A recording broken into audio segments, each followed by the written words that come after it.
O Santander anunciou o resultado do primeiro trimestre de 2022. Teve alguns pontos positivos, outros negativos. Nós vamos conferir tudo. Ativa o sininho para você não perder as notificações quando eu fizer análise dos demais bancos e deixa o like também. Antes de a gente falar dos resultados que vai impactar, obviamente, demais os dividendos. Então a gente vê que os dividendos aqui do Santander devem ser anunciados em junho, setembro e dezembro. São os próximos dividendos aí que o Santander deve anunciar.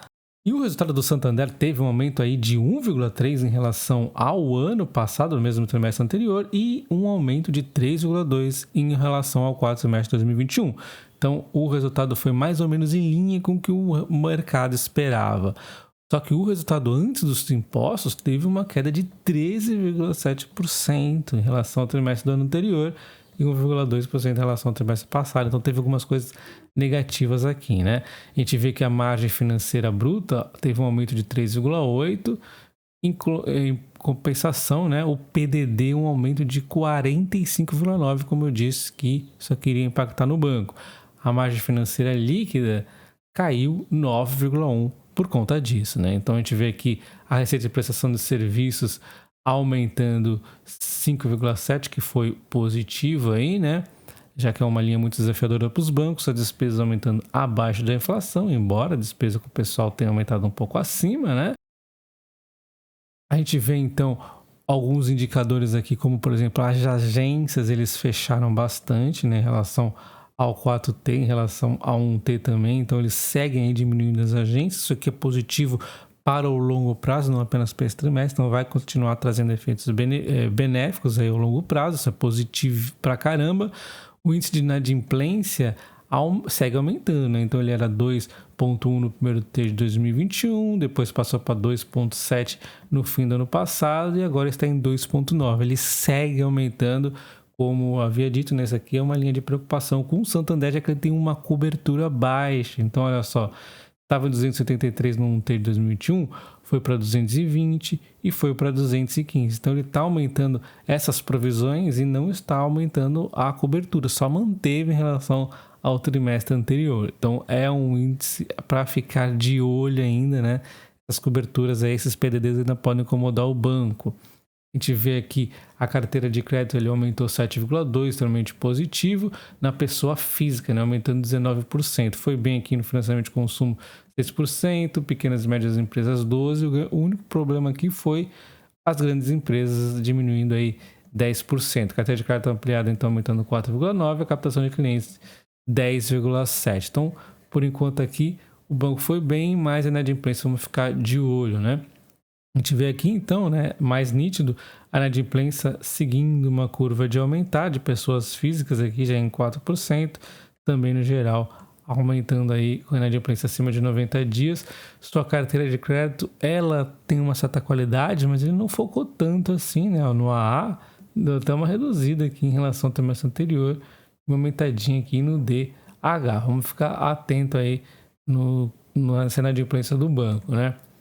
A gente vê aqui, então, o índice de cobertura, ó, por mais que ele tenha aumentado os PDDs, olha só, não está aumentando a cobertura, tá, segue difícil aí, né, esse cenário aqui. Vamos ficar atento, de repente para de aumentar, já está mais ou menos aí em linha com o esperado, né?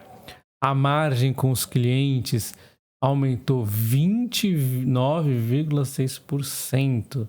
Muito bem, né? A margem aqui com os produtos aumentando 24%, volume também aumentando 10%, spread também aumentando. Então foi muito bem aqui na margem financeira com os clientes, porém aqui nas operações operações com o mercado teve uma redução gigante aqui de 96,9%. Era esperado, não sei se nessa magnitude, mas o fato é que aconteceu aqui. Eu até destaco aqui que foi já conhecida a sensibilidade negativa em movimentos de alta da curva de juros, né? Então isso aqui já vinha acontecendo em trimestres anteriores, como a gente pode ver aqui, ó.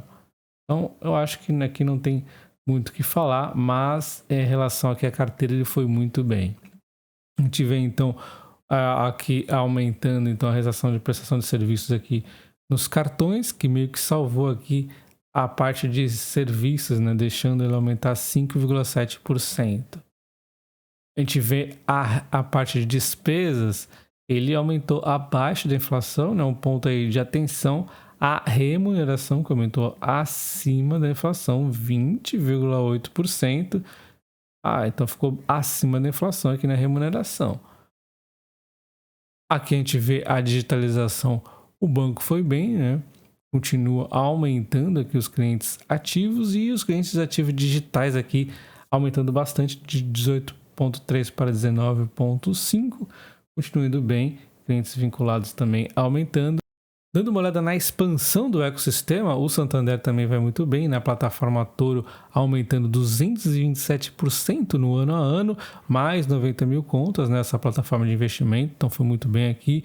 O Santander Auto também aumentando esse de implementação em 20%, 4,6% aqui no ano a ano. O Auto Compara aumentando aqui 9% no ano a ano, e o Bem, que é benefícios aqui e gestão de despesas corporativas, aumentando aqui 87% no ano a ano. E é muito importante você entender os movimentos do mercado para tentar calibrar melhor suas compras. E o mercado ele é muito besta. Olha só, a gente vê a pandemia, então todos os bancos caindo, ações do mundo inteiro caindo, momento de incerteza absoluta, uma leve recuperação na sequência, uma certa lateralidade. Nesse momento aqui o Santander esteve bastante barato, inclusive, e aí o mercado percebe que o Santander fez poucas provisões e faz aquela coisa de sai lá para a lua, enquanto o Banco do Brasil fica sofrendo aqui em valores mais baixos, né?